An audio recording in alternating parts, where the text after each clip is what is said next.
Warahmatullahi wabarakatuh. Kami dari kelompok 4, Pendidikan IPA kelas A, jurusan Fisika, Fakultas Matematika dan Ilmu Pengetahuan Alam, Universitas Negeri Gorontalo. Pada video pembelajaran kali ini, kami akan membahas materi tentang hubungan antara konservasi sumber daya alam dan lingkungan dengan pembangunan berkelanjutan. Materi ini merupakan tugas dari mata kuliah Ilmu Lingkungan, dosen pengampu yaitu Bapak Ilyas H. Husein, SPD, MPD. Tujuan pembelajaran ada 3 poin, yaitu poin pertama, untuk dapat memahami konsep konservasi.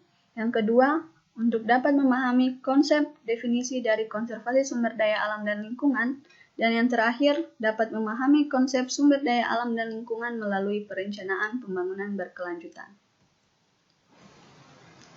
Konsep definisi dan pengertian konservasi. Konservasi berasal dari bahasa Inggris, conservation, yang artinya pelestarian atau perlindungan. Menurut ilmu lingkungan, konservasi dapat diartikan sebagai berikut. Di sini ada 5 poin dan saya akan membacakan poin yang terakhir, yaitu suatu keyakinan bahwa habitat alami dari suatu wilayah dapat dikelola, sementara keanekaragaman genetik dari spesies dapat berlangsung dengan mempertahankan lingkungan alaminya.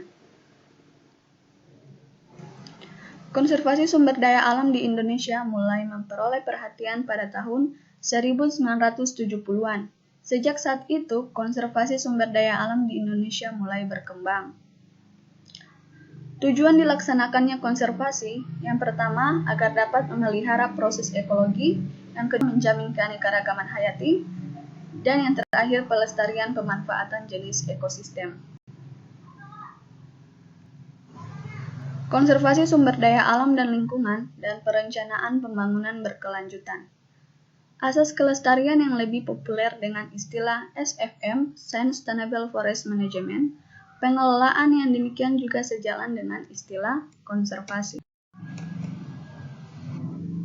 Mengapa kebutuhan akan sumber daya alam cenderung meningkat terus? Karena adanya 2 faktor utama, yaitu yang pertama, pertumbuhan penduduk yang pesat dan perkembangan teknologi dalam memanfaatkan sumber daya alam.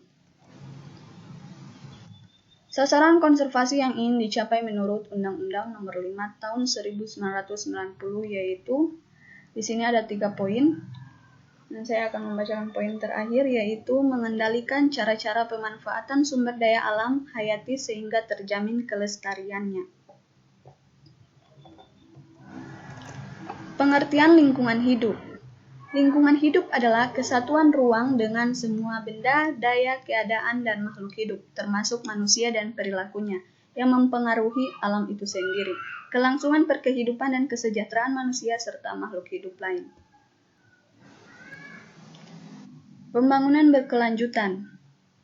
Pembangunan berkelanjutan adalah proses pembangunan lahan, kota, bisnis, masyarakat, dan sebagainya, yang berprinsip memenuhi kebutuhan sekarang tanpa mengorbankan pemenuhan kebutuhan generasi masa depan.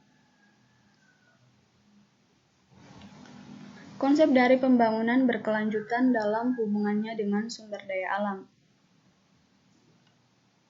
Pembangunan berkelanjutan adalah pembangunan yang tidak ada henti-hentinya dan tingkat hidup generasi penerus tidak boleh menjadi lebih buruk dari generasi sebelumnya, yang berarti generasi mendatang harus mampu meningkatkan kemampuan produksi. Hal ini dimaksudkan agar generasi yang akan datang tidak mengalami kekurangan, dan diharapkan dengan berkembangnya teknologi, generasi mendatang dapat meningkatkan kegunaan sumber daya alam yang semakin berkurang jumlahnya.